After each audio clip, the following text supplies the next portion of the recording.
A CBS 19 News exclusive. When you get an ambulance after a traumatic injury, you wouldn't think to have to ask if they have any blood on board. But surprisingly, many departments don't actually carry this precious resource, meaning that you would have to wait until you reach the hospital to receive the blood that you need to stay alive. I spoke with local experts about why they don't currently carry whole blood on board and what that means for the people that they serve every day in our part one of our exclusive blood series. Blood, a commodity you don't know you need until it's too late.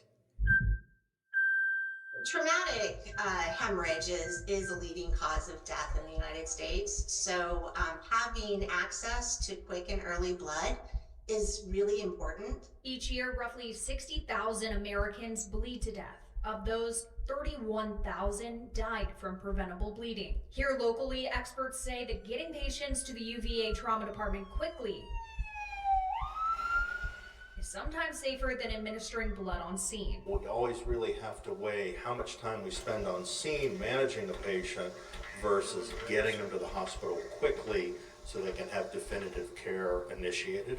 When losing blood, time is vital. And there's a small time frame to get patients to the hospital. Yeah.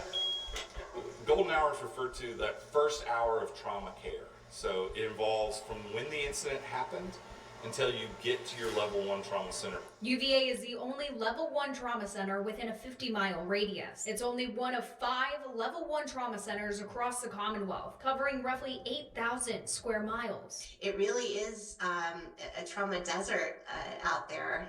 Yeah, we're it in this Central Virginia area. Being rushed to the hospital in the back of an ambulance like this can be a life or death situation after a traumatic injury where you're losing blood left and right. Every minute counts. But what happens if you don't have the resources that you need to stay alive? Patients who suffer from a traumatic injury need blood as soon as possible, but not all ambulances carry it. According to research, roughly 99% of ambulances currently do not stock whole blood across the country. Both Albemarle and Charlottesville are part of the statistic. The Charlottesville Fire Department does not carry blood products on our ambulances. So why don't more ambulances carry blood on board?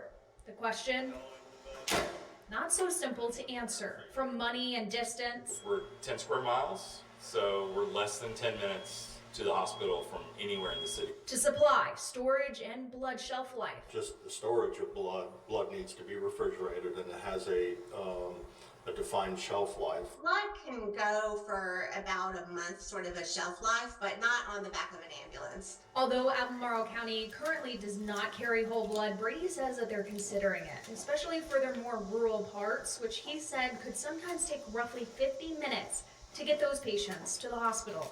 Albemarle County Fire Rescue covers a pretty large area. When we do get out in the more rural areas, particularly with difficult road access, that can double, triple, quadruple that transport time. It's all part of an initiative to save more people from bleeding to death. A CBS 19 News exclusive. When you call an ambulance after suffering from a traumatic injury, you wouldn't think to have to ask if they have blood on board. But surprisingly, many departments don't carry this precious resource. However, I spoke with 2 departments in more rural counties across Central Virginia about how they're seeing a positive impact from carrying whole blood. And they say that they've saved lives just this month because of it. It's part 2 of our exclusive blood series. It's a life-saving resource that not everyone carries. But for Orange and Augusta counties, we carry 2 units of whole blood. having quick access to blood Every minute matters. has been proven to save lives. In a recent study, we saw that patients that received blood within the first 30 minutes after an injury had as much as a 6-fold increase in survival in that first 24-hour period. Administering blood early is critical. Giving blood to those suffering from traumatic injuries can be the difference between life and death. We're in the business of saving lives. Especially when transport times are over an hour long in these more rural areas. We're in the second largest county in the state of Virginia. We are removed from the trauma center by a pretty significant distance. And the quicker we get them there, the higher the chance of survival.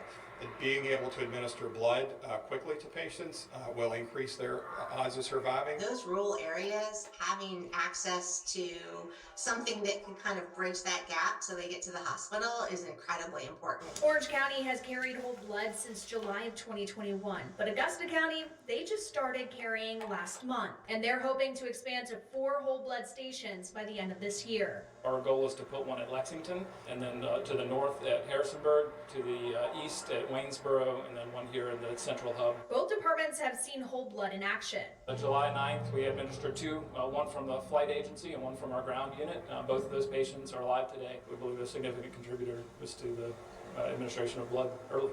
That outcome could have been different had we not been able to administer that blood quickly. We have times where patients have left the hospital when we've given them blood, and so yes, it's absolutely beneficial. It's being referred to as the biggest life-saving initiative of our lifetime.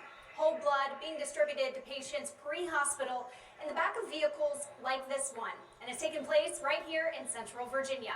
We actually get about 40 to 50 patients that do get pre-hospital blood. Looking at our data, about 25 a year just going to UVA, and so that's 25 lives that we could potentially save if we could put this resource in the field. And it doesn't take long to get the blood pumping into patients. They can get blood to a patient and have it set up and infusing in less than 5 minutes. Thanks to the advancements of science, technology, and a group of former military doctors paving the way, carrying blood is easier than ever. It's a really great time to be part of emergency medical services right now because we are bringing lots of treatments to the field that traditionally have not been available to us and often reserved for the hospital. I've been in EMS for 22 years, and when I first started, I would have never thought we would be carrying whole blood on ground ambulances. But it still comes with challenges. It has to be stored in a cool area, which is closely monitored. The blood goes into a cooler.